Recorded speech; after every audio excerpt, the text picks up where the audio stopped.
Fala galera, mais um episódio aqui do nosso Café Literário. E no vídeo de hoje nós vamos conversar sobre Prince of Thorns, escrito pelo Mark Lawrence. O Lawrence é formado em Física, tem PhD em Matemática, já foi pesquisador na área de Inteligência Artificial e inclusive ele já teve acesso liberado a informações confidenciais dos governos dos Estados Unidos e do Reino Unido. Achei impressionante o currículo desse cara. Mas voltando ao livro, Prince of Thorns, publicado originalmente em 2011, é o primeiro da trilogia dos espinhos, que é seguido por King of Thorns e Emperor of Thorns. A edição que eu tenho aqui é essa gringa de bolso, simplesinha, mas no Brasil ele foi publicado em capa dura pela editora Dark Side Books. Inclusive, uma coisa curiosa que eu achei é que essa editora ela optou por não traduzir o nome dos 3 títulos, mas traduziu o nome da trilogia.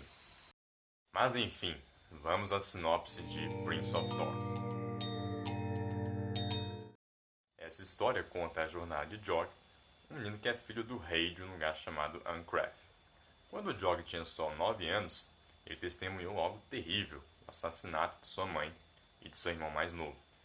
E o pior, o mandante desse assassinato foi o tio dele, que é cônjuge de um lugar chamado Renard. E daí a história em si vai se passar 4 anos depois desse fatídico evento, quando Jog, buscando não só vingança, como também se tornar eventualmente imperador de todos os reinos, já lidera ali um grupo de assassinos formado por vários mercenários.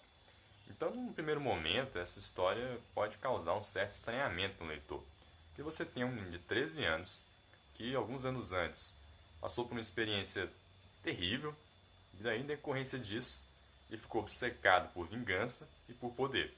2 coisas que ele, um pré-adolescente, espera obter junto a um grupo de assassinos que ele já lidera. Aí você pensa, que menino precoce, né? Na verdade, esse amadurecimento prematuro do Jog vai ser explicado ao longo da história. Mas eu acho que o autor poderia ter trabalhado melhor isso, num certo sentido. Porque, na minha visão, quando uma história tem uma criança que se comporta como adulto, para que esse amadurecimento precoce seja algo crível, você precisa conseguir identificar na história 3 elementos.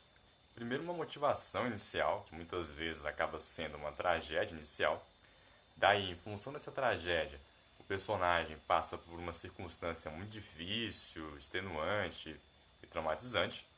E a partir disso, ele nutre um sentimento de vingança, superação ou sobrevivência e desenvolve toda uma trajetória que vai tornar esse amadurecimento precoce orgânico.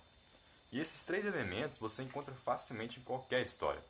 Pega, por exemplo, uma outra série de fantasia, As Crônicas de Gelo e Fogo, que inspirou Game of Thrones. Lá você tem a Arya, uma menina que, quando ainda criança, passou por uma tragédia familiar que impôs a ela uma série de dificuldades que ela vai enfrentando uma trajetória repleta de provações e aprendizados.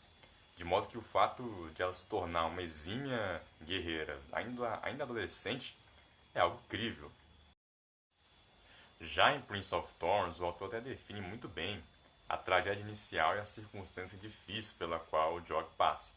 Mas acho que faltou detalhar mais a trajetória dele rumo a esse amadurecimento tão rápido. Porque você até descobre a tragédia pela qual o Jog passa e como ele se juntou àquele grupo lá de mercenários. Mas acho que não foi muito bem trabalhado como ele, tão novinho, se tornou líder de um grupo de assassinos adultos. Essa é a questão. Por outro lado, embora você não saiba tão bem como o Jog chegou lá, ele de fato se comporta de maneira condizente com um excelente líder. Ele é inteligente, respeitado, decidido, corajoso e sabe resolver conflitos. E tudo parece conspirar para que ele se torne alguém muito hostil e sanguinário. Tanto é que, quando acontece aquela tragédia familiar, até a maneira como o pai dele lida com isso deixa o Jog ainda mais descrente com tudo e sedento por vingança. E como que ele pretende alcançar esses objetivos? Aos 10 anos de idade ele foge de casa, se junta àquele grupo lá de assassinos e passa por vários desafios e batalhas. Nesse sentido, o Jog é muito inteligente e habilidoso em tomar decisões rápidas e eficientes em situações críticas. Ele é tão esperto que às vezes ele usa em seu favor as próprias limitações dele enquanto moleque para resolver um problema. É empolgante ver essa agilidade, esperteza, tanto nos diálogos como também nos confrontos físicos que o jogo enfrenta. E um outro ponto interessante dessa história é um aspecto temporal.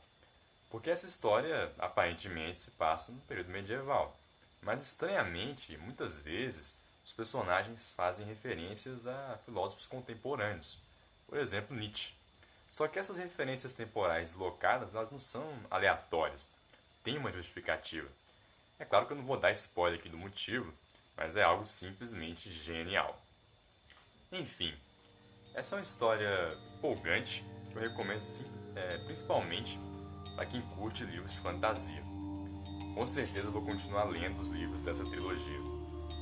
Então é isso. Se você já leu esse livro, deixa aí o que você achou nos comentários.